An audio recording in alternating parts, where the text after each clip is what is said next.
Welcome my YouTube channel व्यास नारायण मिज। आज हम discuss कर रहे हैं डीवाई मॉडल की कमियां। तो पदार्थों के जो परमाणविक विशिष्ट ऊष्मा होती है, इसको हम चिरसम्मत यांत्रिकी के द्वारा पूर्ण रूप से एक्सप्लेन नहीं कर सकते। इसको एक्सप्लेन करने के लिए क्वांटम मैकेनिक्स का यूज करना पड़ता है। क्वांटम मैकेनिक्स में दो कॉन्सेप्ट आते हैं, एक आइंस्टीन का मॉडल आता है और एक आता है डीवाई का मॉडल।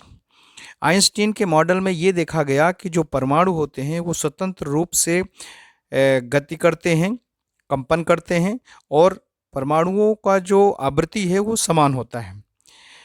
इस मॉडल के अनुसार जो निम्न ताप होता है, तो निम्न ताप में विशिष्ट ऊष्मा का जो प्रभाव है या जो गुण है वो प्रायोगिक रूप से सही नहीं हुआ।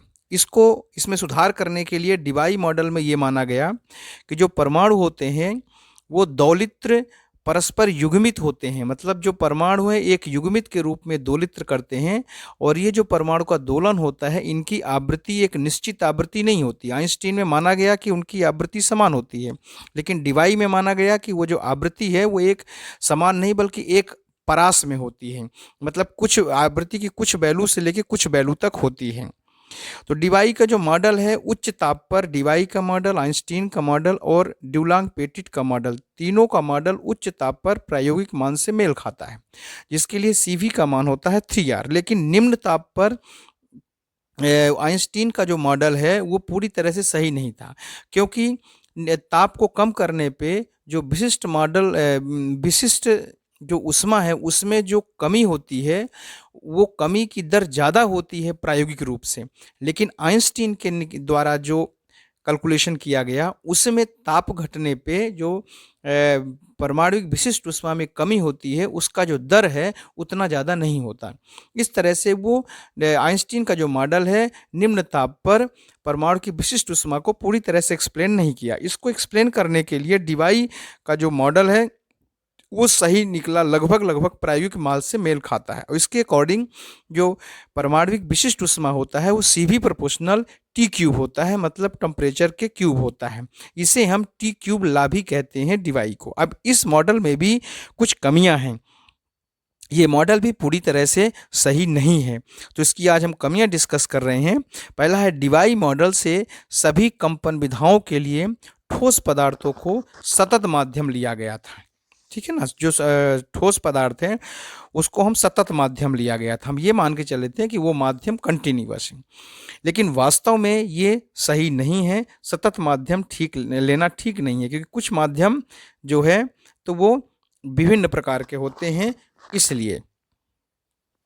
दूसरा है डीवाई मॉडल में जो कंपन विधाओं का घनत्व है डी ओमेगा, कंपन विधाओं का जो वाइब्रेशन होता है कंपन डीवाई मॉडल में, चूंकि परमाणु इसमें जो है दोलित्र के रूप में युग्मित होकर कंपन करते हैं, तो जो कंपन विधाओं का घनत्व है वो कोणीय आवृत्ति ओमेगा स्क्वायर के समानुपाती होता है, अर्थात D omega proportional omega square. अब चूंकि ये जो वैल्यू है ये ओमेगा इक्वल टू 0 तथा ओमेगा के छोटे मानों के लिए ये वैल्यू तो सही है, लेकिन जैसे हम कोणीय आवृत्ति का मान ज़्यादा कर देते हैं, उच्च कर देते हैं, तो जो ये कॉन्सेप्ट है D omega proportional omega square, ये कॉन्सेप्ट पूरी तरह से सही नहीं निकलता है।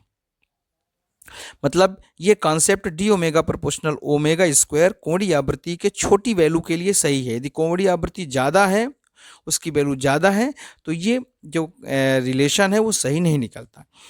तीसरा है डीवाई मॉडल में जो विक्षेपण संबंध होता है v omega equal to v k, ये जो विक्षेपण संबंध है ये भी जो है ये के उच्च मानों के लिए सही नहीं है।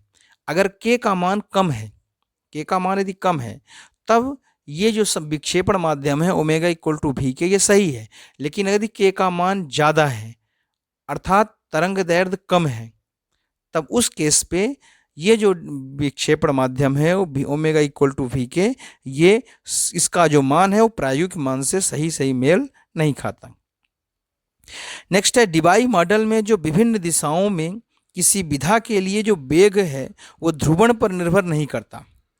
जो विभिन्न दिशाओं में परमाणुओं के कंपन से जो एक वेग होता है वो ध्रुवण पर निर्भर नहीं करता। इसका मतलब सभी दिशाओं में समान होता है, क्योंकि हमने पहले भी देखा कि यहाँ जो माध्यम है वो माध्यम कैसे लिया गया है, सतत लिया गया है।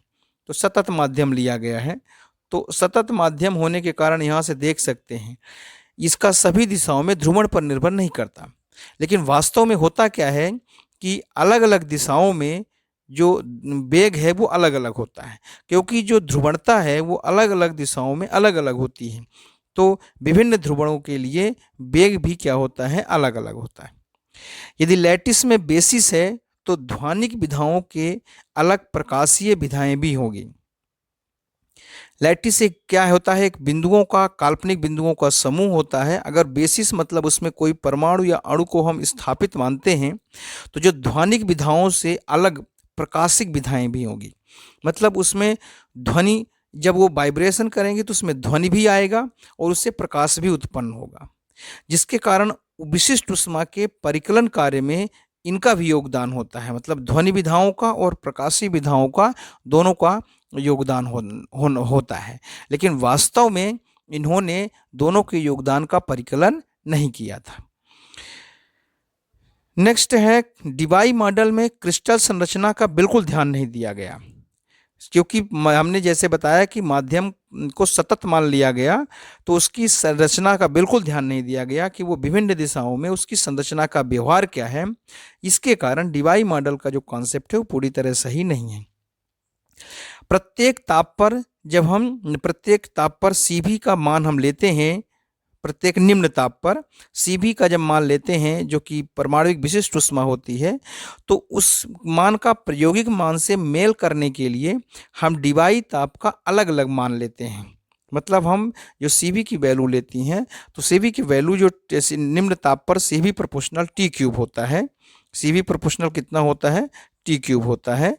तो इसके लिए जो डिबाई ताप है तो अलग अलग लेना पड़ता है, क्योंकि अगर डिबाई ताप एक ही रहने देंगे, चेंज नहीं करते, तो Cv का जो वेरिएशन होता है टेम्परेचर के रिस्पेक्ट में, वो प्रायोगिक मान से मेल नहीं खाता। तो हम इसको प्रायोगिक मान से मेल खाने के लिए इस तरह से हम डिबाई ताप लेते हैं ताकि Cv का मान प्रायोगिक मान से मेल कर जाए। लेकिन ये जो मेथड है ये बिल्कुल पूरी तरह से सिद्धांत के अनुसार सही नहीं है, क्योंकि हम डिबाई ताप का मान जो है अपने मन से ले लेते हैं, है ना, जो मान आया इस तरह से मान लेते हैं कि ताकि वो प्रायोगिक मान से मेल खा जाए। तो ये सिद्धांत सही नहीं है, क्योंकि अगर ये सही होता तो जो डिबाई ताप है वो टेम्परेचर पे डिपेंड नहीं करता।